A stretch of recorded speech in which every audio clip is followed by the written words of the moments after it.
Buenos días, queridos hermanos. Es un gozo para mí estar nuevamente aquí con ustedes. Estábamos anhelando con mi esposa que llegara este tiempo. Desde el año pasado no nos miraba, hermano. Así que damos gracias al Señor por la oportunidad que tenemos de estar nuevamente con ustedes. Nuestra iglesia les envía muchos saludos a cada uno de ustedes y deseando siempre llevarlos en nuestras oraciones. Han estado siempre en nuestras oraciones y quiero decirles que estamos agradecidos también por las oraciones que sé que cada viernes en la noche han hecho por la iglesia, por mi persona, por mi familia, y no tengo palabras, hermanos, cómo agradecerles el amor que ustedes tienen hacia nosotros. Pero vamos a comenzar, hermanos, en esta mañana, y quiero que abramos la palabra de Dios en la carta de Pablo a Tito, capítulo 1, versículo 1 al 3.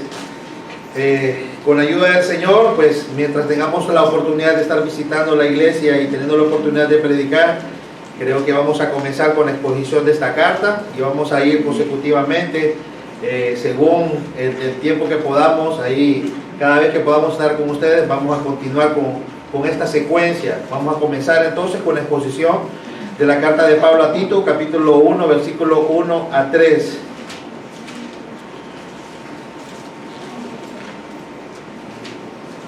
Dice así la palabra de Dios: Pablo, siervo de Dios y apóstol de Jesucristo, conforme a la fe de los escogidos de Dios y al conocimiento de la verdad que es según la piedad, en la esperanza de la vida eterna, la cual Dios, que no miente, prometió desde antes del principio de los siglos, y a su debido tiempo manifestó por la palabra, por medio de la predicación que me fue encomendada por mandato de Dios nuestro Salvador. Oremos. Señor bendito, queremos estar delante de tu presencia, llegar para poder darte las gracias por tu palabra, Señor. Queremos darte las gracias especialmente por esta carta, la cual tú dejaste. Es una pequeña carta pero poderosa, en la cual tú nos puedes guiar, Señor, a cuál es tu corazón, conforme al orden de tu iglesia, conforme a cómo debe caminar tu iglesia, pero también conforme a cómo debe ser nuestra visión, nuestro entendimiento de nuestro ministerio aquí en la tierra, Señor.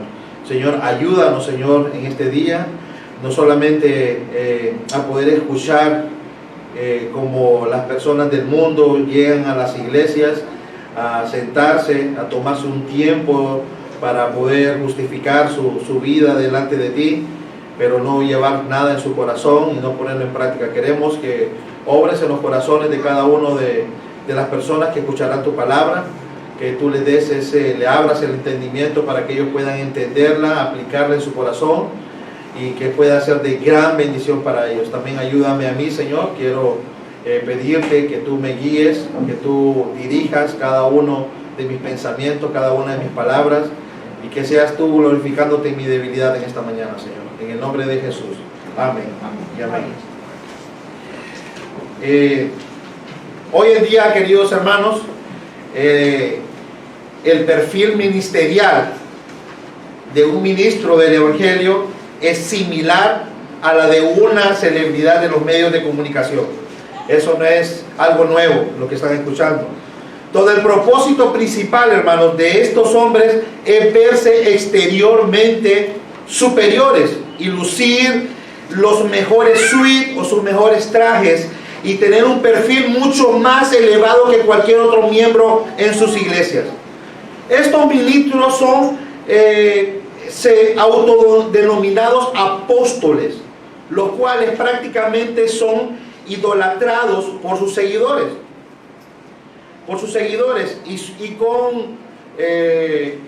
Y son inalcanzables por la mayoría de sus miembros. Son como dioses en sus megatemplos, en los cuales cientos de personas mueren para poder servirles a estos hombres. Pero estos hombres impíos en el ministerio quieren ser servidos por miles de personas para complacer cada uno de sus caprichos. los cuales centran sus predicaciones en un mensaje de la prosperidad, el cual es una creencia que le dice a las personas que Dios recompensa con bienes materiales a quienes se los merecen, a los que ofrendan más, a los que dan más dinero, prácticamente. Ministerios como los de John Osteen, hermanos, son vistos por más de 7 millones de personas alrededor del mundo. Y sus prédicas llegan a más de 100 países en todo el planeta Tierra. El perfil ministerial de muchos predicadores hoy en día está basado en mensajes inspiradores que elevan a la moral del hombre y les alimenta su mente con pensamientos positivos. Muchos de ustedes que están aquí entienden de lo que yo estoy hablando. Ministros que en vez de estudiar y predicar con denuedo y con diligencia la palabra de Dios, se enfocan en estudiar en universidades mercadotecnia, en estudiar comunicación y radio, para así tener la habilidad de hacer sus sermones un espectáculo para las personas, pero que no llevan a nadie de sus seguidores a vivir en piedad y santidad. Y se enfocan solamente en las cosas de este mundo, en cosas materiales. Ese es el propósito de ellos, guiar a esos seguidores a que se aferren a las cosas de este mundo.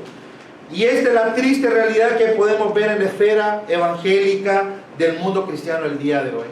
Con mucha vergüenza lo digo, hermanos.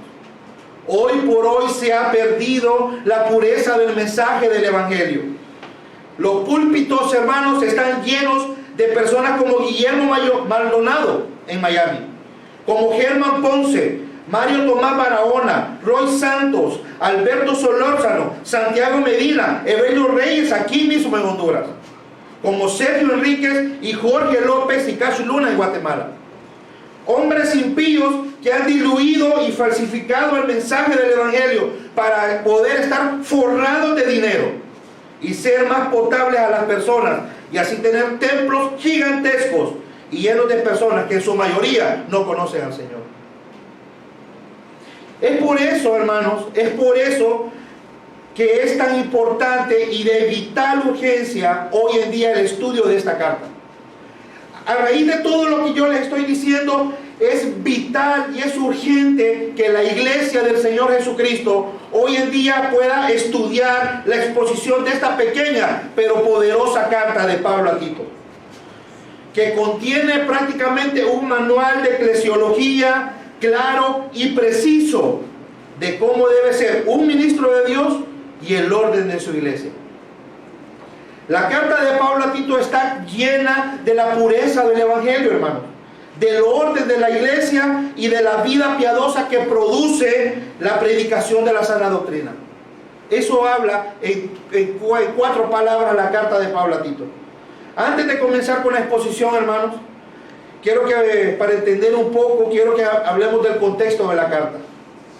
Tengo un sermón especial acerca de la introducción, pero vamos a dar un pequeño resumen de esa introducción, hermanos, para que podamos entender el contexto de la carta que estamos estudiando. Pablo, hermanos, escribe esta carta y ha dejado a Tito con una labor ministerial en la isla mediterránea de Creta, cerca del final de su ministerio, y escribe esta carta probablemente junto a la carta primera a Timoteo, en su 4º viaje misionero después de su encarcelamiento en Roma, aproximadamente entre el año 64 y 66 después de Cristo. Creta, hermanos, es la isla más grande de Grecia y una de las 5 islas más grandes del Mediterráneo en aquel entonces. Y en aquel momento se había convertido esta pequeña isla en una provincia romana. Y con ese hecho muchos judíos llegaron a instalarse a la isla para ese tiempo. Y había una gran comunidad de judíos en esta pequeña isla, hermanos. Y la preocupación de Pablo, cuando dejó a Tito ahí, él estuvo con Tito, dejó a Tito para partir y seguir con sus misiones, no solo era por una iglesia su preocupación, sino por las iglesias que se habían establecido en la isla. Pablo escribe esta carta para darles, hermanos, instrucciones precisas a Tito para que él pueda poner en orden lo que hacía falta. Y para cuando Pablo escribe esta carta, Tito ya era un hombre maduro en la fe, en el ministerio. Él ya había servido junto a Pablo en diferentes ocasiones. Tito tiene un reto muy grande, hermanos, y era resolver los errores doctrinales que habían hecho situaciones que estaban alarmando a las iglesias que estaban reunidas posiblemente en las casas de los hermanos. Errores que estaban amenazando estas iglesias, y estos errores tenían que ver con los judaizantes. Si ustedes pueden ver, Tito 1:10 dice: porque hay aún muchos contumaces, habladores de vanidades y engañadores, mayormente los de la circuncisión. Y Tito debía, hermanos, instruir lo que vemos en el versículo 14. Este era el problema que tenía esta iglesia, y Pablo le dice: tú tienes que resolver esto de esta forma, no atendiendo a fábulas judaicas, ni a mandamientos de hombres que se apartan de la verdad. Así que Tito, hermanos, está tratando con errores doctrinales que tenían que ver con lo que Pablo había tratado a lo largo de todo su viaje. Si ustedes pueden examinar cada carta de Pablo a Tito, muchos de los problemas de cada iglesia eran problemas con judaizantes. Judaizantes eran aquellas personas que eran judíos ortodoxos, se habían vuelto al cristianismo, pero estas personas querían añadir al evangelio la ley de Dios, los mandamientos, querían unir, y el evangelio más obras prácticamente, y eso es un evangelio falso. Eso era blasfemia, es blasfemia. Entonces, hermanos, Pablo le dice a Tito: quiero que establezcas estas iglesias en la verdad y la pureza del evangelio. Tienes que erradicar este problema que hay en estas iglesias, Tito. Debes recordarles a estos hermanos lo que es el evangelio, lo que el evangelio dice y lo que el evangelio y cómo el evangelio debe ser vivido. Y lo más importante para Tito era establecer estas iglesias a través de la pureza del evangelio. Y esta es una necesidad de nuestras iglesias hoy en día, de nuestras propias iglesias, hermano. Que sepamos que las iglesias estén establecidas y fundamentadas en la verdad del verdadero evangelio. Este es el fundamento. Esto es lo que el hermano Cherán se ha llevado el último año. Poner el fundamento, que entiendan qué es el evangelio y cómo se vive el evangelio. Que sepamos cómo predicar el evangelio, pero sobre todo cómo vivir el evangelio. Y que no tratemos de hacernos al mismo molde de este mundo, sino a la pureza del evangelio. Y así vivir como ciudadanos del reino, como peregrinos y extranjeros en este mundo.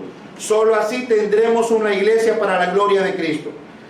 Este sentido le he dado a la carta, al estudio de esta carta. Cuando yo estoy pensando en la carta de Pablo a Tito, estoy pensando que Dios quiere, Jesucristo quería una iglesia para su propia gloria. Y si seguimos este manual de eclesiología, por la ayuda de Dios, tendremos iglesias para la gloria de Cristo. Y para que tengan un panorama general, yo he dividido esta carta en 3 divisiones. Capítulo 1, ustedes pueden verlo, tenemos el deber de una iglesia en su ordenación. Ese es el primero, que trata de asuntos con el orden de los líderes de la iglesia. Parte número 2, y está en el capítulo número 2, tenemos el deber de una iglesia en la predicación de la palabra y cómo los miembros deben vivir, cómo la iglesia debe vivir. Capítulo 3, tengo la parte 3. Tenemos el deber de la iglesia en hacer buenas obras y trata de cómo el cristiano debe vivir para con los demás. Es una pequeña carta, 3 capítulos, 3 partes. Y Pablo comienza desde el primer versículo. Vamos a comenzar con el primer versículo. Y Pablo comienza en el primer versículo instruyendo a Tito con esta salutación, que es una de las más largas de Pablo. Solo la de a los romanos es la más larga, aparte de esta. Pero Pablo le está diciendo que con esta salutación les está discipulando, continúa discipulando a Tito con esta salutación, porque esta salutación está llena de doctrina. Y le dice: Tito, quiero recordarte desde el principio que esto es como yo pienso de mí mismo. ¿Cómo pienso de mí mismo? ¿Cómo pienso del ministerio? Y por lo tanto esto es fundamental para la tarea titánica que te he encomendado en Creta. Vamos a ver en esta mañana entonces, hermanos, con la ayuda del Señor, una cosmovisión bíblica del ministerio, basados en Tito capítulo 1, versículo 1 al 3. Cuando hablamos de la cosmovisión bíblica del ministerio, queremos dar a entender que eso es la forma de ver o interpretar el ministerio desde el punto de vista no nuestro. No queremos ver o interpretar el ministerio bíblico como lo hacen los impíos allá afuera, en la sinagoga de Satanás. Queremos hacerlo como lo mira a través de los ojos de la palabra de Dios. Esa es la idea. Tenemos que tener una cosmovisión, una forma de ver o interpretar el ministerio bíblicamente, no con nuestros pensamientos, no como ustedes se han criado en las iglesias de donde han venido, o como han escuchado que debe ser el ministerio o la vida cristiana. No, vamos a hacerlo a través de los ojos de la palabra de Dios. Y eso es lo que queremos ver en esta mañana. Y tengo 4 puntos, espero que cada uno tenga los bosquejos. El primer punto es el llamado de Pablo al ministerio. Punto número 1. Punto número 2, la esencia de su ministerio. Punto número 3, la tarea en su ministerio. Y punto número 4, la meta en su ministerio. Y leamos el versículo 1 con la ayuda del Señor.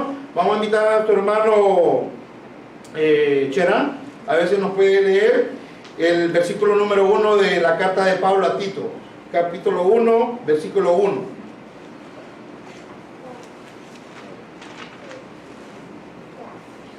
Pablo, siervo de Dios y apóstol de Jesucristo, conforme a la fe de los escogidos de Dios y el conocimiento de la verdad que es según la piedad. Amén. Gracias, hermano. Hermanos, dice el versículo: Pablo, siervo de Dios y apóstol de Jesucristo. Nos vamos a quedar con esta primera frase para poder tomar el primer punto. Hermanos, como primer punto es importante ver cómo se miraba Pablo. Cómo Pablo se miraba a sí mismo. Cómo él entendía su ministerio. Cuál era la identidad que Pablo tenía como siervo del Señor. Y este primer versículo nos ayuda a entender este punto, hermano, con mucha claridad. Y lo resume con 2 palabras. Con 2 palabras. Primero, Pablo se muestra como siervo de Dios. Esto habla de su misión. Número 2, segundo, se muestra como apóstol de Jesucristo. Esto habla de autoridad. Cuando Pablo se describe en primer lugar, y vamos a examinar la primera parte, cuando Pablo se describe a sí mismo en primer lugar, usa la palabra siervo de Dios. Hermanos, esta palabra siervo es la misma palabra que esclavo. Escúchenlo bien, es la misma palabra para referirse a esclavo. Y el término esclavo que encontramos aquí era más utilizado para la escala más inferior de la servidumbre. En aquel entonces, en el Nuevo Testamento, la esclavitud, cuando se hablaba de esclavos, había diferentes grados de esclavitud. Estaban los mayordomos, estaban los ayos, estaban los que atendían a las mujeres de los amos, pero también estaban los duolos, que es esta palabra que usa Pablo aquí, que habla para las personas que estaban en el más bajo grado de servidumbre. O sea, posiblemente son los que usaban para que limpiaran los pies de las personas cuando entraban a su casa. Habían esclavos, esos eran los más bajos en la escala de servidumbre. Estos que limpiaban los pies, porque las personas no usaban zapatos. Entonces, cada vez que ingresaban a sus tiendas, se les lavaban los pies. Y habían personas especiales para esto. Bueno, Pablo usa esa palabra para hablar de sí mismo, hermanos. Pablo está diciendo: yo soy esclavo de Dios, pero yo no soy esclavo como mayordomo, no. Yo soy un esclavo de la más baja categoría que existía. Esa es la forma en que Pablo hablaba de sí mismo. Pablo, hermanos, tenía muy claro a quién él servía. Y no era cualquiera. Lo servía al Dios Todopoderoso, al Dios Supremo, omnipotente, invisible. Pablo se miraba a sí mismo como el esclavo de menor categoría al servicio de Dios, creador de todas las cosas. Hermanos, Pablo vivía para servir a Dios y a sus hermanos. Pero lo hacía de una forma humilde. Y este es el propósito de entender este punto, hermano. Pablo servía de una forma humilde. Él había visto su pobreza espiritual. Pablo había visto su propio pecado, de dónde lo había traído el Señor. Pablo era un hombre manso y humilde que no tenía aires de grandeza. Él servía a otros no como un rey sirviendo a sus súbditos. No, él servía al rey como el esclavo de la más baja categoría y miraba a los demás como superiores a él. Ese era el pensamiento de Pablo. Esa era la cosmovisión de Pablo. Cuando él se miraba a sí mismo, se miraba así, hermano.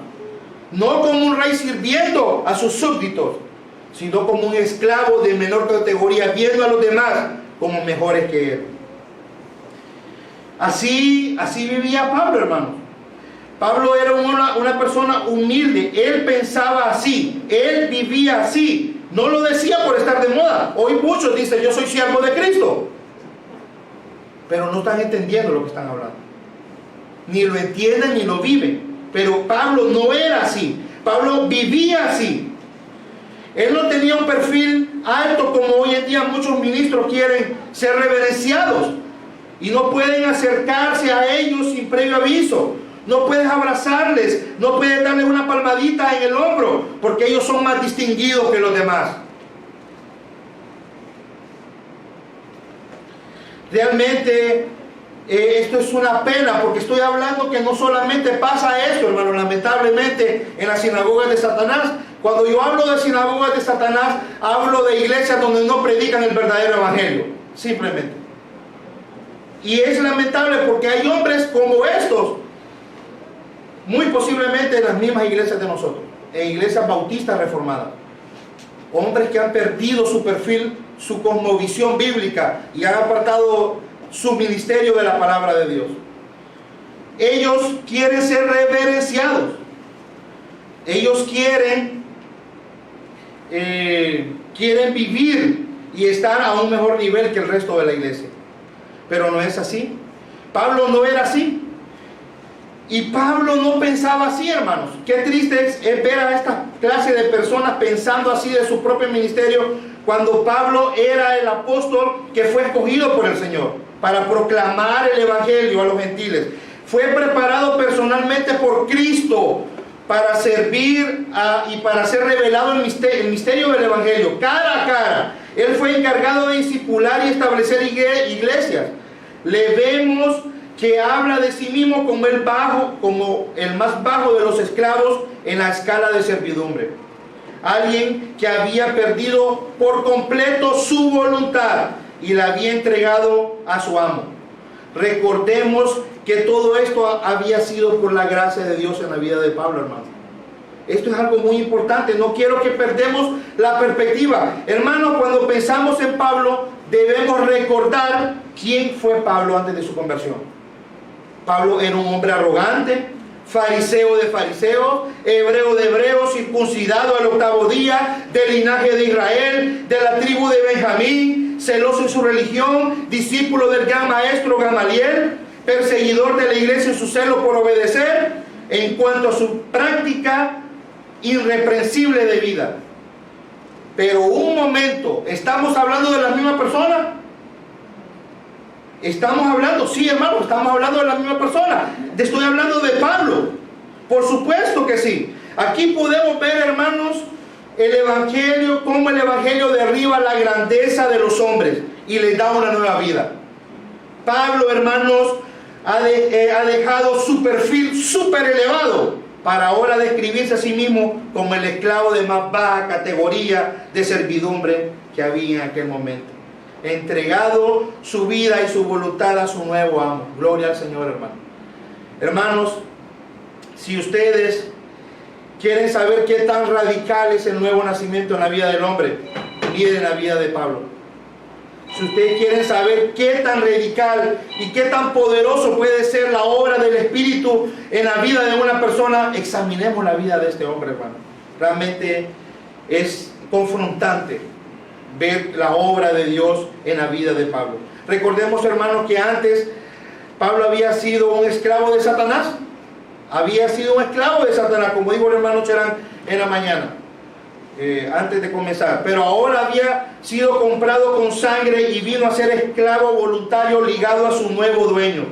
Digo Pablo en Gálatas 2:20, con Cristo estoy juntamente crucificado, y ya no vivo yo, mas vive Cristo en mí. Y lo que ahora vivo en la carne, lo vivo en la fe del Hijo de Dios, el cual me amó y se entregó a sí mismo por mí. Hermanos, Pablo se colocaba en la escala más baja de servidumbre porque ahora conocía quién en realidad era él. Eso es todo, hermanos. Pablo entendió en realidad quién era él, un vil pecador salvo por la gracia de Dios. Cuando nosotros pensamos de esa manera, vamos a poder vivir como Pablo. Hermanos, Pablo había dejado todos sus aires de grandeza y de superioridad llena de títulos y los tiró a la basura, y sabía que no tenía nada que ofrecer a su nuevo dueño. Así es. Pablo, todo lo que había hecho en el pasado no tenía ningún valor. Él sabía que todo eso era basura. John MacArthur, en su comentario de Tito, dice Pablo, habla acerca de Pablo y dice: Pablo estaba en servidumbre completa, pero voluntaria a Dios. No tenía una vida que llamara suya propia, ni su voluntad era preponderante, ni los propósitos que tenía eran suyos, ni tenía un plan ingenioso por él mismo. Todo en su vida estaba sujeto a su Señor. En cada pensamiento, en su aliento de vida y en cada esfuerzo se encontraba bajo el dominio de su amo, el Señor. Eso era Pablo. Habla John MacArthur. Qué tremendo, ¿verdad, hermanos?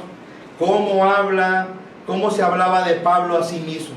Y es confrontante. Pero en la segunda frase, Pablo se muestra, dice, como apóstol. Y esto habla de autoridad. La palabra apóstol que se usa aquí significa enviado. La palabra apóstol es una palabra sencilla. No es una palabra misteriosa, no es una palabra que contiene poder, simplemente es enviado. El poder tiene que ver, es quién fue el que lo envió. Es ahí donde radica el poder de esta palabra. Pero en sí la palabra apóstol no es algo grande. Simplemente significa una persona que ha sido enviada a hacer una obra. Apóstol tiene la idea que es un enviado delegado o un embajador directamente de Cristo. Y este punto habla de la autoridad delegado en el ministerio de Pablo, la cual era directamente de Jesucristo. Cuando el Señor cuando Pablo se habla a sí mismo que él es apóstol de Jesucristo, él está diciendo que yo soy un enviado directamente de Jesucristo para hacer. Y esto habla de la autoridad con que él enviaba estas cartas. Esta es la idea. Esta era como su carta de presentación, su forma de expresarse. Yo estoy enviando esta carta por medio de la autoridad que Jesucristo me ha dado a mí. Y eso es lo que quería plantar Pablo cuando hablaba de eso. Entonces Pablo era un representante de Jesucristo y esto le daba autoridad para plantar y ordenar ancianos en las iglesias locales. Pablo no era un apóstol por sí mismo, hermanos, y esto es algo que vamos a hablar un poco. Pablo no era un apóstol por sí mismo. Él no se autonombró apóstol, sino que era un representante de Jesucristo, fue nombrado por Jesucristo. Hoy en día podemos ver en medio del mundo evangélico que cada año hay más pastores autodenominándose apóstoles por sí mismos, hombres vanos, ansiosos de ganancias deshonestas, engañadores, mentirosos, corrompidos, que llenan de fábulas sus púlpitos, que han usado la palabra de Dios para tener imperios religiosos hoy en día, haciéndoles creer a sus seguidores que han recibido su oficio directamente de Jesucristo, recibiendo revelaciones directamente de Dios y poniendo esas revelaciones al mismo nivel o por encima de la autoridad de la palabra de Dios, y enseñan que la palabra de Dios es inferior a sus revelaciones. Estos, hermanos, son hijos del diablo, son personas diabólicas. las cuales están haciendo la obra de Satanás aquí en la tierra, tratando de engañar por medio de milagros y de actos sobrenaturales para mostrar su autoridad divina y poner los fundamentos y poner supuestamente estos milagros para poner como fundamento que ellos son específicamente enviados de Jesucristo. Hermanos, pero realmente, hermanos, Efesios 2:20 dice: edificados sobre el fundamento de los apóstoles y profetas, siendo Cristo Jesús mismo la piedra angular. Hermanos, nosotros, y quiero hacer este énfasis, nosotros entendemos claramente que el fundamento de una casa o de una obra solo se pone una sola vez. El fundamento solamente se pone una sola vez. Es por eso que nosotros creemos que hoy en día el don del apostolado, como lo ejercieron los discípulos del Señor, ya no existe. Y es claro en toda la palabra de Dios para nosotros. Nosotros entendemos con claridad que ya no existe. Y claro, en un sentido, hermanos, todos somos enviados. Todos somos apóstoles. Todos somos enviados a hacer la obra de predicar el Evangelio. Pero no en el sentido definido como enviados de Jesucristo. Miremos 1 Corintios 15:8. Así que Pablo, siendo el último de los apóstoles, dice de sí mismo: y el último de todos, como a uno nacido fuera de tiempo, se me apareció también a mí, porque yo soy el más insignificante de los apóstoles, que no soy digno de ser llamado apóstol, pues perseguía la iglesia de Dios. Aquí, hermano, en este versículo con claridad dice: Pablo es el último de los apóstoles, y no solamente el último de los apóstoles, sino que dice también que es el más insignificante. Vuelve otra vez a tener su misma mente ubicada. Él está viéndose como el más inferior de todos, siendo indigno de ese título por haber perseguido a la iglesia, por ser el pecador que era. Pablo vuelve a hablar, hermano, de su apostolado, diciendo que es el último y poniéndose como el más bajo e indigno de todos. Y todo esto fue por la gracia de Dios, hermanos. No era que Pablo era mejor que otros hermanos, sino por la misericordia de Dios en la vida de Pablo. Pablo no era un superhombre, era un hombre como tú o como yo, solamente que él fue utilizado de una manera especial por la gracia del Señor. Pablo fue enviado por Jesucristo mismo para predicar el Evangelio a los gentiles, y esta declaración es muy propicia en la introducción de esta carta enviada a su hijo Tito, hermanos. Tito sabía muy bien quién era Pablo. La verdad, no era necesario que Pablo se lo recordara en esta carta. Tito conocía muy bien a Pablo, su ministerio, su vida, el poder con que él predicaba y con que hacía milagros. Pero este escrito era el respaldo para Tito. Este escrito era el respaldo para que Tito pudiera hacer su trabajo de ordenar ancianos en las iglesias de la isla de Creta. Posiblemente Pablo conocía muy bien los pensamientos de aquellos hipócritas judíos, de aquellos judaizantes y falsos, hermanos. Sabía que posiblemente más de alguno se le opondría a Tito y le diría: Tito, ¿y quién eres tú para venir aquí a decir quién está calificado y quién no está calificado en la obra para ser anciano? ¿Quién eres tú, Tito? No te conocemos, has estado solamente un tiempo aquí con nosotros.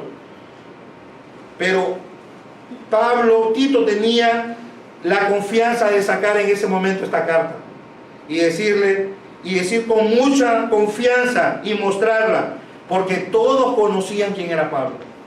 Cada hermano en la isla de Creta sabía muy bien quién era Pablo y de la autoridad con que estaba él, que era de parte de Dios. Pablo sabía que Tito, hermanos, necesitaría esta carta como respaldo para poder cumplir con la obra que había sido encomendada en la isla de Creta. Así hemos visto el primer punto, que es el más largo, hermanos, porque tiene las verdades más importantes para poder hablar. Y en primer lugar hemos visto que Pablo se miraba a sí mismo. ¿Cómo se miraba Pablo a sí mismo? Como un esclavo en total sumisión a la voluntad de Dios. Y en segundo lugar lo vimos como un enviado, como un apóstol, embajador con autoridad de parte solamente de Jesucristo. Pablo no actuaba bajo su propia autoridad, sino bajo la autoridad de quien lo había enviado. Pero ¿para qué trabajaba Pablo, hermanos? ¿Para qué? ¿Cuál era el objetivo principal? ¿Cuál era la esencia de su ministerio? ¿Cómo entendía el rol ahora en Cristo? ¿Cuál era la necesidad más grande? Y así como llegamos, hermanos, al punto número 2. La esencia del ministerio de Pablo. Y dice el texto número 1. Voy a leerlo nuevamente. Pablo, siervo de Dios y apóstol de Jesucristo, conforme a la fe de los escogidos de Dios. Y esta es la parte que nos vamos a enfocar, conforme a la fe de los escogidos de Dios. Hermanos, Pablo vivía para alcanzar a los escogidos de Dios. Pablo reconocía en primer lugar y como prioridad en su ministerio, llevar el evangelio a los pecadores y así alcanzar a los escogidos de Dios. Dice el texto, conforme o para la fe de los escogidos. La esencia del ministerio de Pablo era extender la fe de los escogidos. El evangelismo en sí mismo expresaba la esencia del ministerio de Pablo aquí en la tierra, hermanos.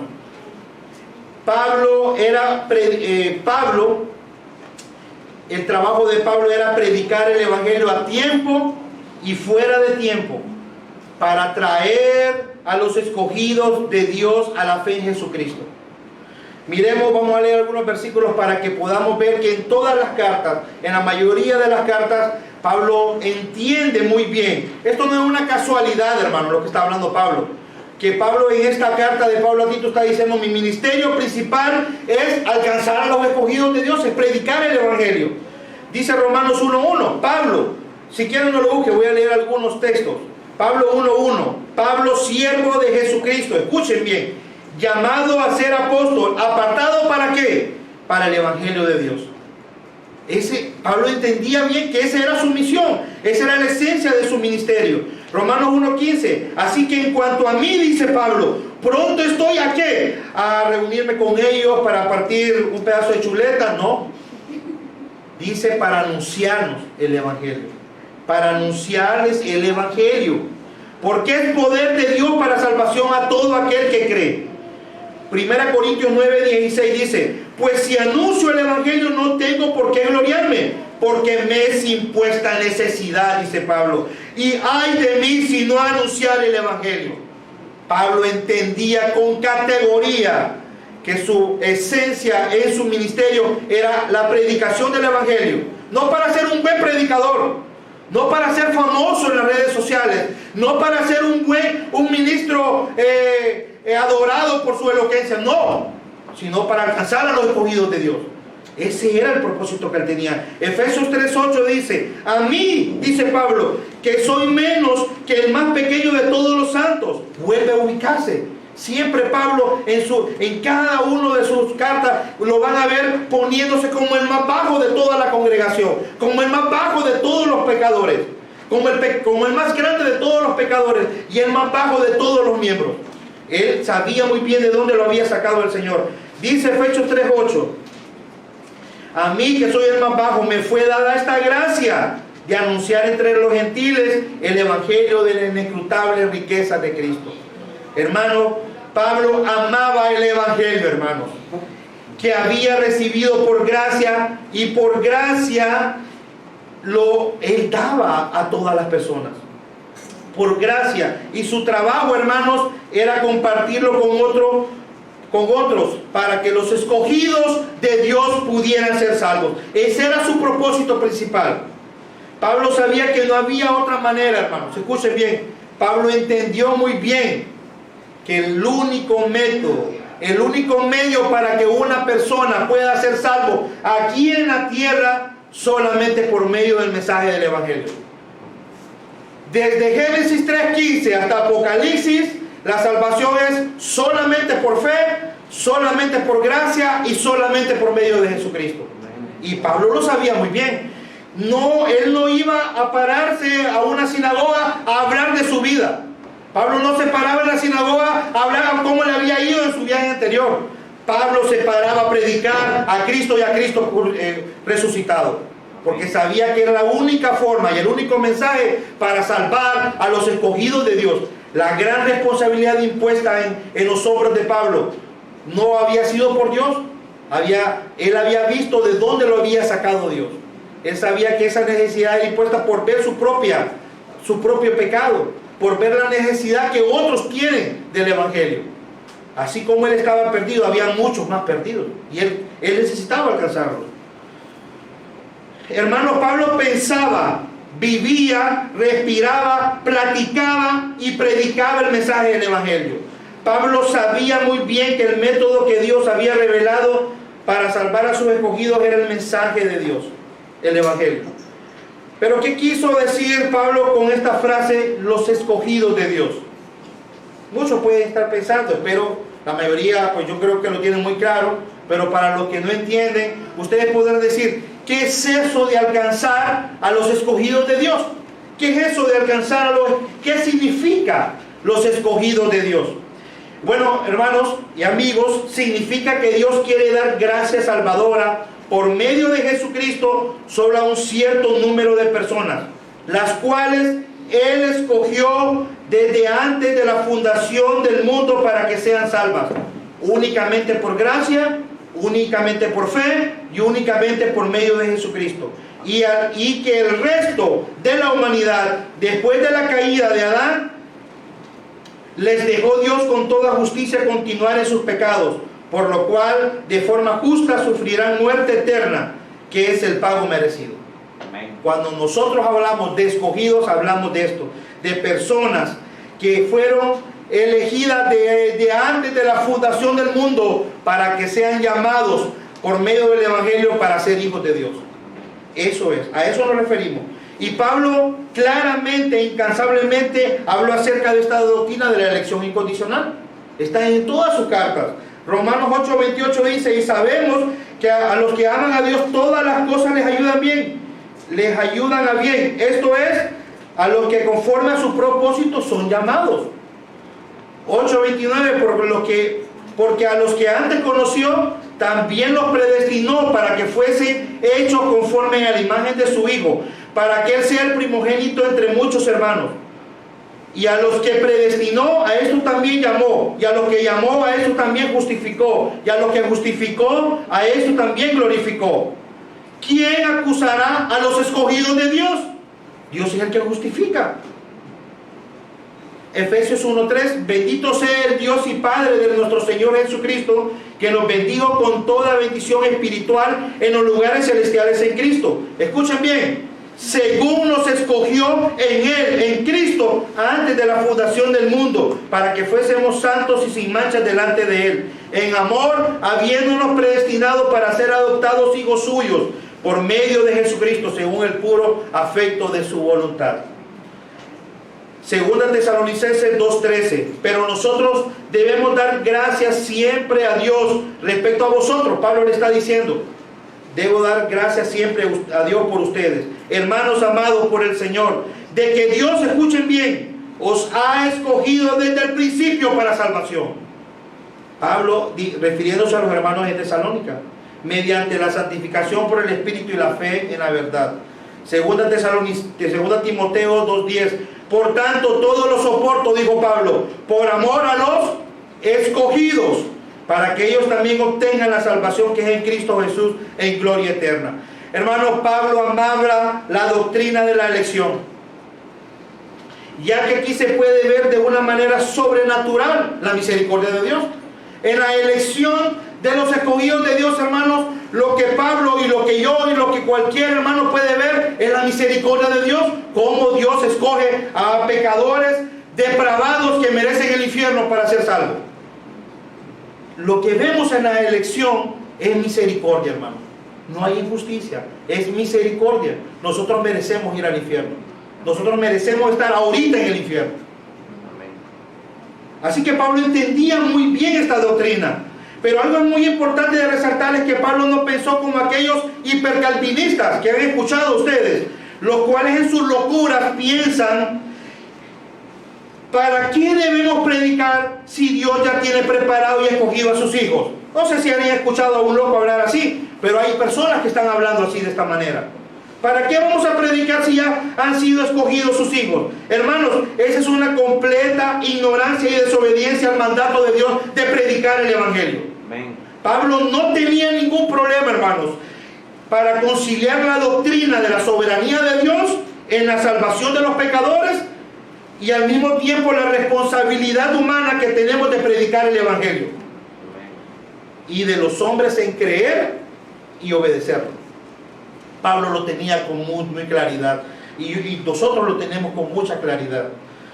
Hermanos, vamos a pasar al número 3 rápidamente. Pablo no solo trabajaba para alcanzar a los escogidos de Dios. Pablo no solamente entendía que su ministerio principal, su esencia en su ministerio era predicar el Evangelio, eso para alcanzar a los escogidos de Dios, sino que obraba para el crecimiento de los elegidos de Dios. Y es así como pasamos a nuestro tercer punto, hermanos.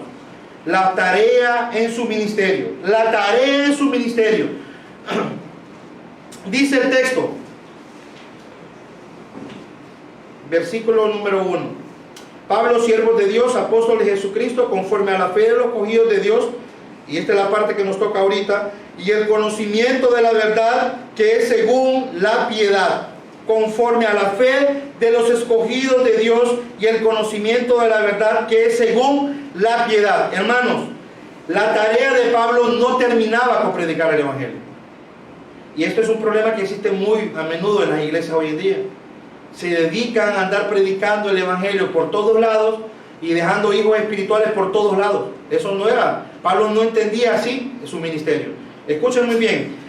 La tarea de Pablo no terminaba con la proclamación del Evangelio y el alcance de los escogidos. Pablo entendía que su tarea después de este paso, que era esencial en su ministerio, era cumplir con el compromiso de la gran comisión de Dios, que era edificar a aquellos que habían creído.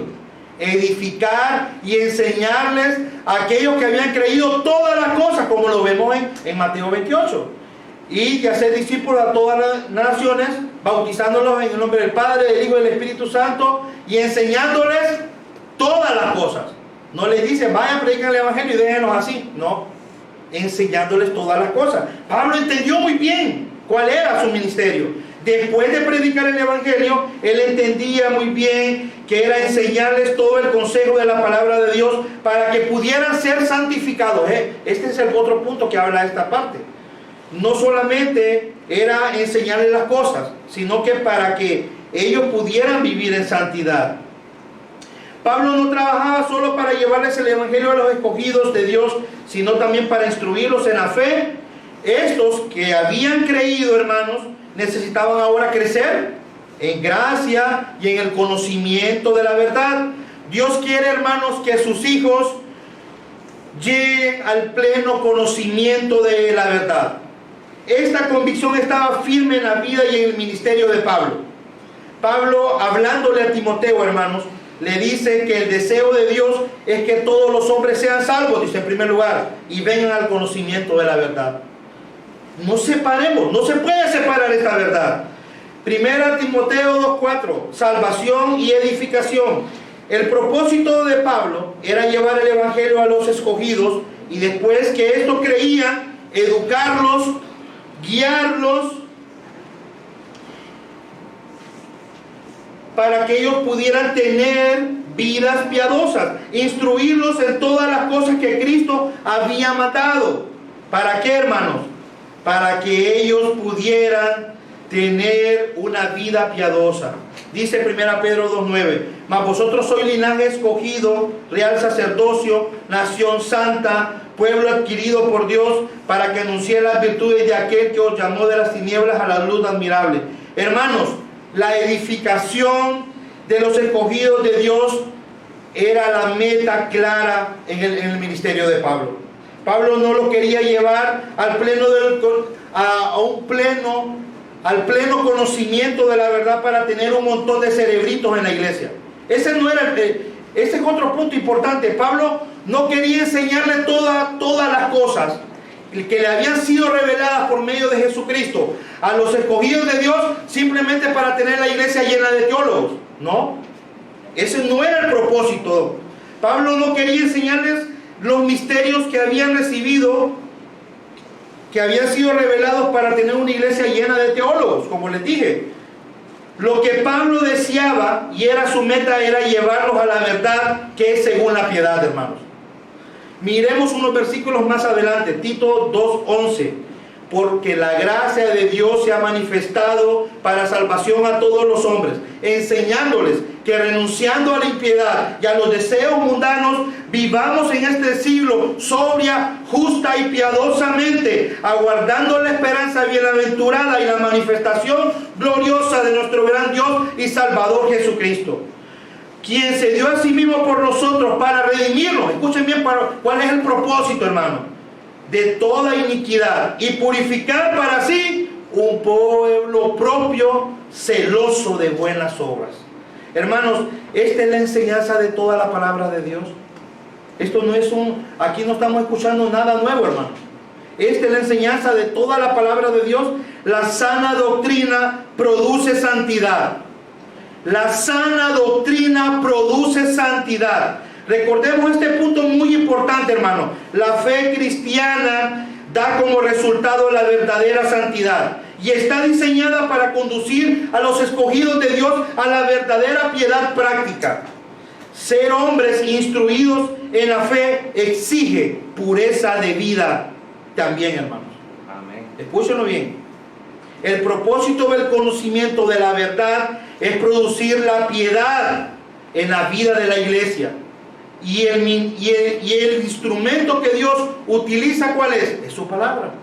Es su palabra. Pablo por eso debía enseñarle todo el conocimiento de la verdad, porque es lo único que puede producir en estos hermanos en Creta y aquí en Estandarte de verdad santidad en su vida.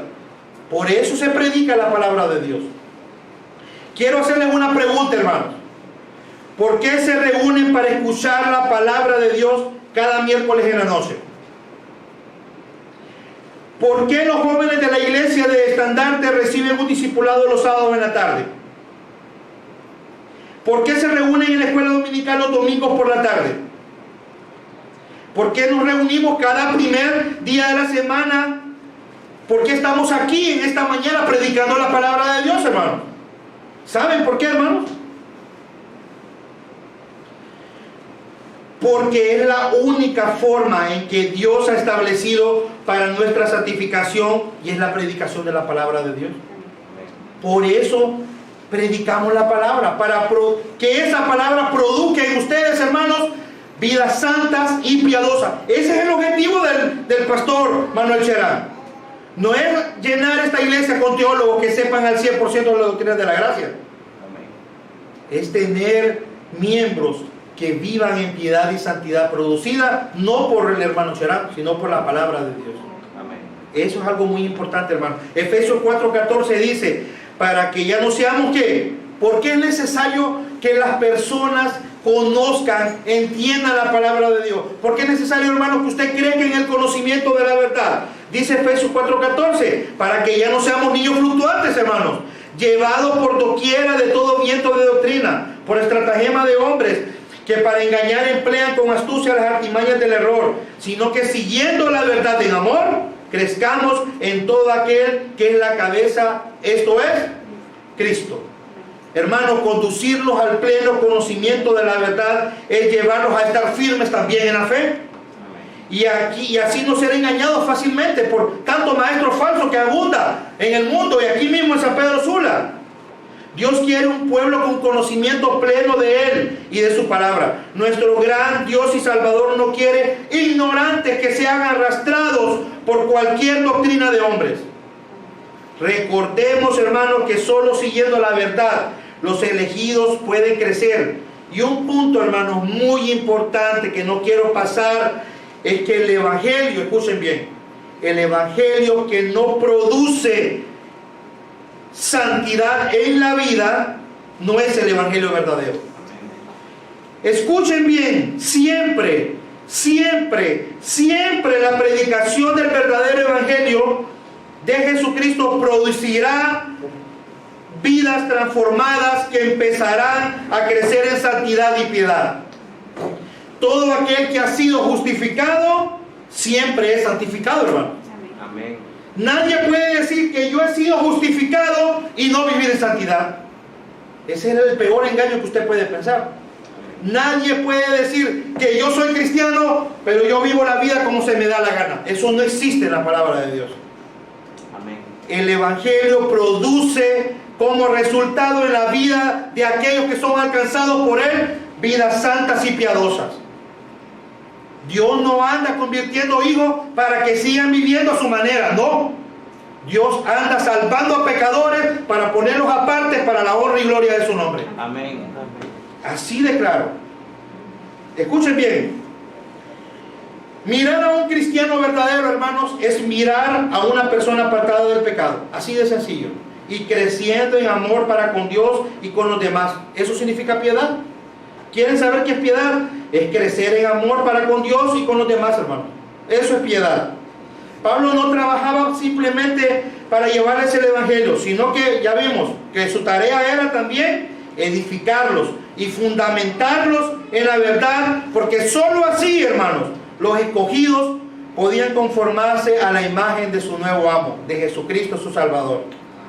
Vamos al paso número 4. Hemos visto con claridad, hermanos, entonces que el ministerio, la esencia del ministerio de Pablo era la predicación del Evangelio. ¿Para qué? ¿Para ser gran predicador? No, ¿verdad? Para alcanzar a los escogidos de Dios. Vimos en segundo lugar también, hermanos, que la tarea de Pablo era, que la esencia de su ministerio era, número 1 vimos cuál era cómo se miraba Pablo en su ministerio. Y vimos en primer lugar que se miraba como siervo, como un esclavo de Dios y como un enviado de Jesucristo. ¿Ok? Él se miraba como el más bajo de todos los pecadores. Vimos en primer lugar. Vimos en segundo lugar que su esencia era predicar el Evangelio a los escogidos de Dios. Y vimos en tercer lugar que no solamente quedaba ahí el trabajo de Pablo. La tarea de Pablo comenzaba con predicar el Evangelio. Él llevaba y les enseñaba la palabra de Dios a los escogidos para producir en ellos vidas santas y piadosas.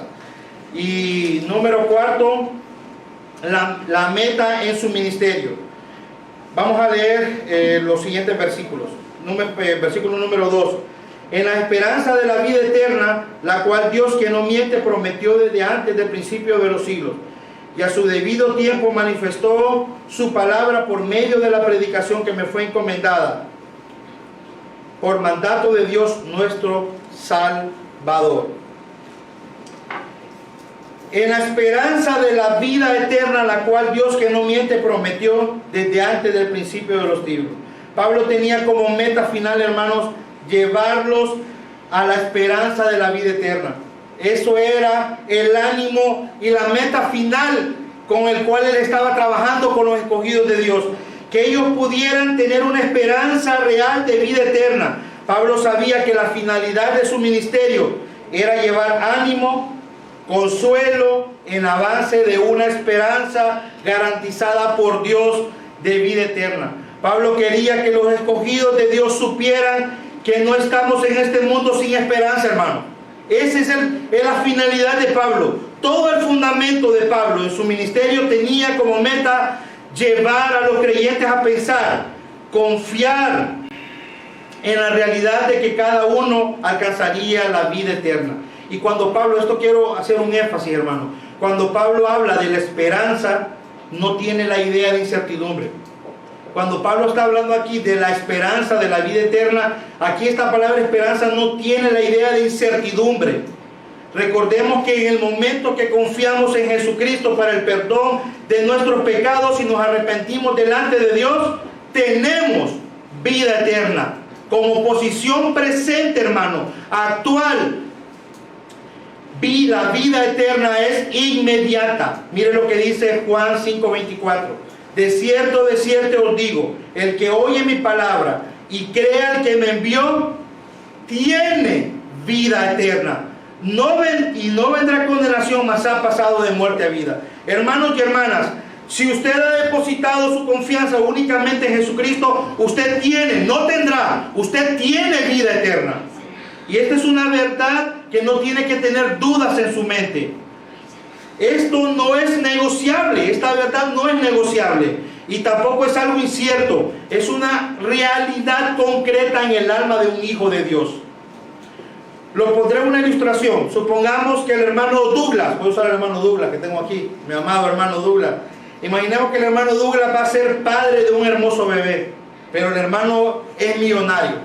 Bueno, sabemos que no es millonario, ¿verdad? Pero en este caso, el hermano Douglas tiene cualquier cantidad de millones de lempiras. Entonces el hermano Douglas dice, bueno, vamos a tener un hermoso bebé, entonces vamos con mi esposa, vamos a planear y vamos a crear un fideicomiso de 50 millones de lempiras para nuestro hermoso varón, para cuando nosotros faltemos no le falte absolutamente nada. Bueno, macanudos, van al banco, y crean un fideicomiso. Hermanos, es claro que desde que nazca ese varón es dueño de esos 50 millones de lempiras, ¿sí o no? Pero la pregunta es, ¿podrá él gozar de una realidad práctica de esos 50 millones? No, hasta que él cumpla su mayoría de edad será entregada ese fideicomiso, ¿ok? Va a poder usarlo plenamente y prácticamente, pero recuerden que él va a tener la escritura del fideicomiso. Él va a estar recibiendo los estados de cuenta con los intereses mensuales. Él va a tener esperanza y una gran confianza de que a los 18 años va a ir a sacar ese billete. Y es de él, nadie se lo puede quitar, ni su papá se lo puede quitar, porque es de él. Bueno, esta es la idea con que Pablo está hablando, en un sentido no igual, pero en un sentido similar. Así es con nosotros. Desde que nacemos de nuevo, hermanos, por el poder sobrenatural de Dios, tenemos vida eterna. Y aunque no la podemos disfrutar en su forma práctica, completa, es algo que ya tenemos y es segura y real, no hay ninguna duda. Nosotros estamos inscritos en el libro de la Biblia y tenemos una morada eterna en los cielos garantizada, hermano. Y no la podemos disfrutar ahorita, pero esperamos un día disfrutarla, pero es algo que está garantizado. Hermanos, la clave de todo lo que hemos hablado en la vida de Pablo, hermanos, la clave de todo lo que hemos visto en la vida de Pablo, hermanos, es Jesucristo. Es Jesucristo en la vida de este hombre. Él vino, hermanos, se encarnó, Él se humilló a sí mismo, tomando forma de esclavo, hecho semejante a los hombres, y tomó la muerte, y la muerte más dolorosa y espantosa, muerte de cruz, y fue abandonado, siendo abandonado por Dios Padre a causa de llevar nuestros asquerosos pecados. Y recibió la ira de Dios por ellos, hermanos. Y ahora nosotros somos testigos de lo que Dios ha hecho a través del tiempo y la historia. Y esa es la confianza que Pablo tenía en el ministerio. Él sabía lo que Dios es, segundo lo que Dios hizo para salvar a sus escogidos, y lo que Dios está haciendo y hará en el futuro, porque Él es Dios, hermanos. Nuestro Dios, amados hermanos, es verdadero, maravilloso, grande y poderoso Salvador. Y Pablo finaliza en el versículo 3 diciendo que esta esperanza de la vida eterna se manifestó a su debido tiempo, que a su debido tiempo fue dada por medio de la predicación que fue encomendada por mandato de Dios nuestro Salvador. Recordemos, hermanos, que Pablo no predicaba la palabra de Dios porque él se le ocurría. Él no andaba predicando el evangelio en las plazas, en las calles, en las sinagogas, a los reyes, a gobernadores, a los pobres y a los ricos, porque él así lo quería, hermano. Él lo hacía por mandato de Dios. Y él sabía que la predicación era la única forma de salvar a estas personas. Hermanos, hemos terminado. Como conclusión, hermanos, hemos visto el saludo de Pablo, y en estos 3 primeros versículos hemos visto una cosmovisión bíblica de su ministerio. En primer lugar vimos, hermanos, que Pablo vivió siendo un esclavo para servir a Dios y a sus hermanos. Vimos en primer lugar. Segundo lugar, vimos que Pablo vivió con el propósito fundamental y esencial ¿de qué? De predicar el evangelio para alcanzar a los escogidos de Dios de toda lengua y nación. Número 3 que vimos, Pablo vivió con la tarea no solamente de evangelizar, de predicar el evangelio, sino también de enseñar todo el consejo de Dios para alcanzar a los escogidos de Dios de toda lengua, para poder producir en ellos vidas santas y piadosas, hermano. Número 4, vimos, hermanos, que Pablo vivió para llevar ánimo, consuelo y esperanza de la vida eterna que Dios ha prometido a todos los escogidos de Dios. Hermanos, este es un ejemplo claro, hermanos, de cuál debe ser nuestra cosmovisión del ministerio. nosotros debemos de ver nuestra vida cristiana. Así como Pablo miraba su ministerio, así cada uno, no el hermano Sherán, no los diáconos de la iglesia, cada hermano de estandarte de verdad, esa debe ser su cosmovisión en su vida cristiana aquí en la tierra. Estos 4 puntos, hermanos: servir a Dios y a nuestros hermanos, vivir para llevar el evangelio a los perdidos de Dios, crecer en el conocimiento de la verdad para producir en nuestras vidas piedad y santidad. Y terminamos como aguardando la esperanza de la vida eterna y la manifestación gloriosa de nuestro gran Dios y Salvador Jesucristo. Este es un gran ejemplo y es así como nosotros debemos de ver nuestra vida cristiana, hermano. Y tenemos 4 aplicaciones para terminar. Primera, ustedes lo tienen ahí, y eso son varias preguntas, son 3 preguntas. La primera pregunta dice: ¿cómo piensas de ti mismo en tu llamado al ministerio? ¿Cómo piensas de ti mismo? ¿Cómo piensas, hermano, de ti mismo? Hermano, Pablo se miraba a sí mismo como un esclavo de la más baja categoría de servidumbre. ¿Cómo te miras tú? ¿Cómo te ves tú? ¿Cómo sirves tú?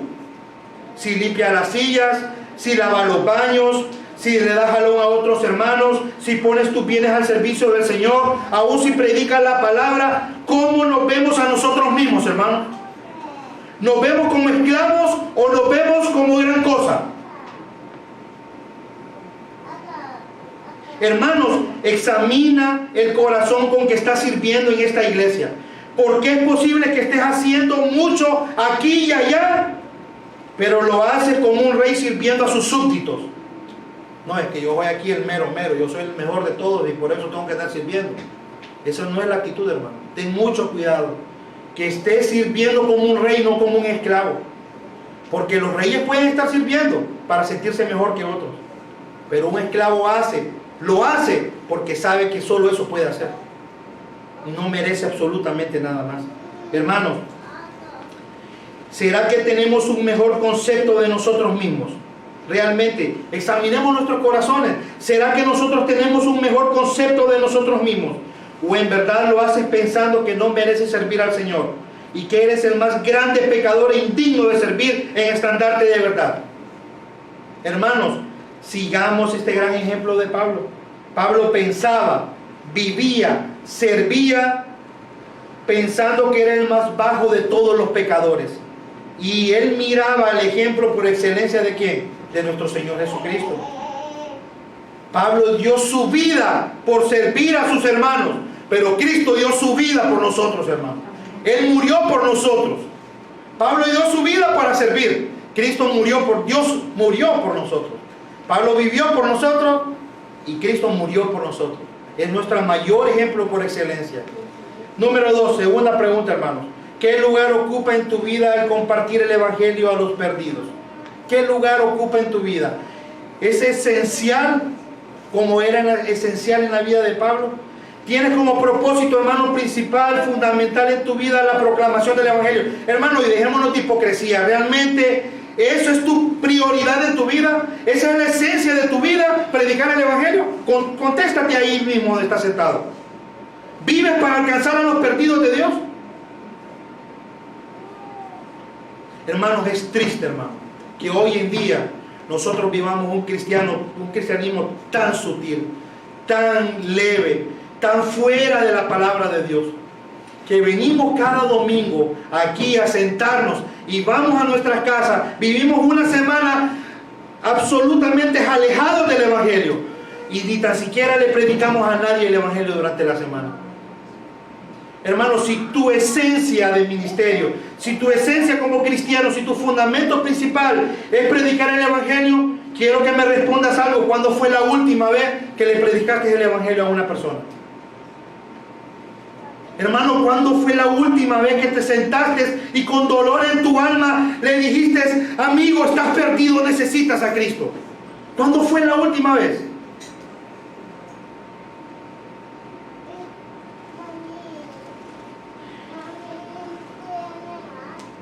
Hermanos, debemos de arrepentirnos, hermanos, de nuestra falta de amor por los perdidos. Hermanos, hoy es un buen día para arrepentirnos de nuestro pecado. Esto no era labor solamente de Pablo, de predicar el Evangelio. Esa labor de predicar el Evangelio no es solamente del pastor de esta iglesia, no es solamente de algunos hermanos de esta iglesia. El deber de alcanzar a los perdidos de Dios es el deber de cada uno de los miembros de esta iglesia, de cada cristiano. Cada cristiano es responsable de hacer esta obra, hermano. Hermano, así como por gracia recibiste el Evangelio, así por gracia ve y predícale. Hermano, en tu casa hay perdidos. En tu trabajo hay perdidos. En la calle, en el bus hay perdidos. Y esas personas no van a poder ser salvas si no le predicas el Evangelio. Dios ha estipulado que solo por la predicación una persona puede ser salva. Hermanos, si Dios te ha salvado es para que proclames su mensaje y así alcanzar a los escogidos de Dios. Despertemos ahora mismo, hermanos. No sigamos siendo cristianos de boca. Empecemos a vivir de verdad la vida cristiana. Hermanos, el Señor Jesucristo dijo que quien no está dispuesto a morir por mí no puede seguirme. No puede seguirme. ¿Qué significaba eso? Era dar su vida por predicar el Evangelio, por dar el nombre de Cristo. Pero hoy ni tan siquiera nos queremos asolear, peor no digamos dar nuestra propia vida. Esto es lamentable, hermano. Y hoy es un buen día para arrepentirnos. En tu casa, hermanos, puede haber un escogido de Dios. Ve y predícale. Tercero, el conocimiento de la verdad, hermano, está produciendo santidad y piedad en tu vida.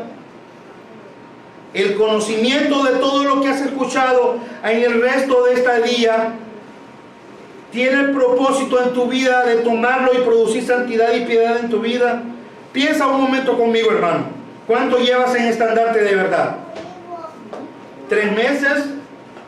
¿6 meses? ¿9 meses? ¿O más de un año?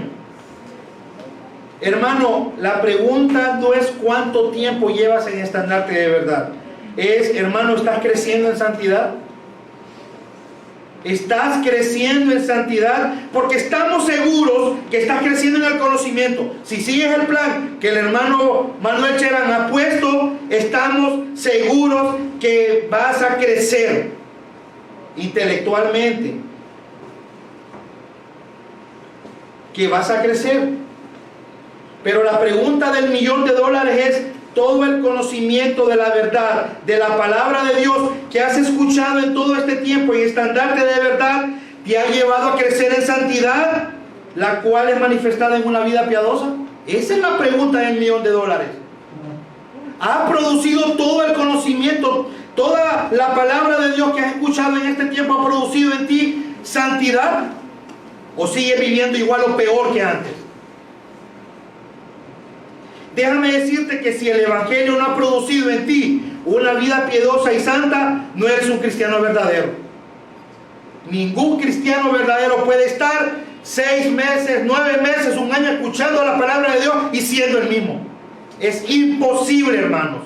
Creer que un evangelio que no da como resultado vidas transformadas no es el Evangelio de Jesucristo. Así de sencillo. Hay dos lados de la moneda. Evalúa tu vida. Es posible que hayas crecido en conocimiento. Es posible que sepas con precisión las doctrinas de la gracia. Es posible que ese conocimiento no haya producido en ti santidad y piedad práctica. ¿Estás, hermano, creciendo en amor hacia tus hermanos? ¿Estás sirviendo a otros hermanos? ¿Estás deseando pasar tiempo con tus hermanos? ¿Estás poniendo en práctica la piedad? Hermano, ten cuidado. Puede que seas un teólogo nada más en Estandarte y estés muerto aún en delitos y pecados. Esto es terrible, son verdades terribles, hermano. Porque aquí no estás en Estandarte para ser un teólogo, es para ser un santo hijo de Dios. Amén. Para eso estás. El conocimiento que has recibido ha cambiado tu vida. Quiero que te evalúes tu vida, hermano. Eso es lo que yo quiero. Es posible que hayas crecido en conocimiento, pero no estés creciendo en santidad. Y eso simplemente, hermano, está diciendo que no has nacido de nuevo, que necesitas venir a Cristo en arrepentimiento y fe. Porque si no eres un cristiano, por más que el hermano Cherán predique aquí, por más que vengan misioneros, por más que vengan obreros, por más que venga el mejor predicador de la historia, tú no vas a aplicar la palabra de Dios en tu vida. necesitas nacer de nuevo para poder vivir una vida santa y piadosa por medio de la palabra de Dios. Evalúa tu vida, hermano. Si tú no estás creciendo en santidad, después de todo el conocimiento que has recibido, si sigues endurecido, si sigues, puede ser que seas un hipócrita religioso en medio de esta comunidad cristiana y estés viviendo una vida superfly, pero vas directo al infierno. Hermanos, y quiero terminar con una gran esperanza, hermanos. Número 4, aferrémonos cada día a la promesa que Dios nos ha hecho de la vida eterna. La muerte, hermanos, para nosotros los creyentes es el comienzo de nuestra vida eterna. Así de sencillo. Para nosotros los creyentes verdaderos, lo que ha producido santidad en su vida, la palabra de Dios, hay una gran esperanza de vida eterna. Así que oremos, hermanos, deseemos la segunda venida de nuestro gran Dios y Salvador Jesucristo, hermanos. Vivamos con esta esperanza ardiendo en cada uno de nuestros corazones. En medio de las pruebas, recordemos nuestra esperanza. En medio de las enfermedades, recordemos nuestra esperanza, hermanos. En medio de las dificultades económicas, recordemos nuestra esperanza, hermanos. En medio del dolor, recordemos que tenemos esperanza, hermanos. Esto es lo que Pablo quería introducirle en la mente a los cristianos. Y esto quiero llevarlos ahorita en esta mañana. En medio de la muerte, recordemos que tenemos esperanza, hermanos. No vivamos angustiados por lo que pasa alrededor de nosotros, por Irak, por Ucrania, por Rusia. Hermanos, Dios ha prometido vida eterna. No nos aferremos a esta vida. Si nos toca morir en una guerra, si nos toca morir en cualquier momento, hermanos, mejor moramos por el Evangelio. Eso es lo más importante, porque vamos a estar con el Señor para siempre. Vivamos confiados que esto pronto va a pasar, hermanos, y que el Señor vendrá por nosotros y vamos a estar con Él en gloria. Así que, hermanos, hemos finalizado y vamos a orar para que el Señor nos ayude a explicar su palabra en nuestro corazón. Pongámonos de pie. Bendito Dios y Padre eterno, te damos las gracias, Señor, por tu palabra. Gracias, Señor, por la carta de Pablo a Tito, Señor. Gracias por esta carta que es pequeña pero poderosa, y en la cual podemos ver, Señor, cuál era la cosmovisión, cómo Pablo interpretaba o veía su ministerio conforme a la palabra de Dios. Y queremos hoy, Señor, aborrecer nuestra cosmovisión propia. Queremos aborrecer la cosmovisión que el mundo tiene del ministerio, de esos hombres impíos y paganos. Queremos, Señor, moldearnos a tu palabra, Señor. Queremos ser cristianos que somos esclavos para servir a otros, hermanos. Queremos ser enviados a predicar tu palabra para alcanzar a los escogidos de Dios. Queremos que nuestra esencia de nuestra vida, por nuestra sangre, corra día y noche la preocupación por alcanzar a los escogidos de Dios.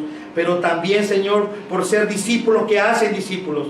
Por ser personas que enseñamos a otras personas a conocer toda la verdad de tu palabra. ¿Para qué? Para tener vidas santas y piadosas, Señor. Tú has salvado a un pueblo para que sea tuyo, Señor, santo y piadoso.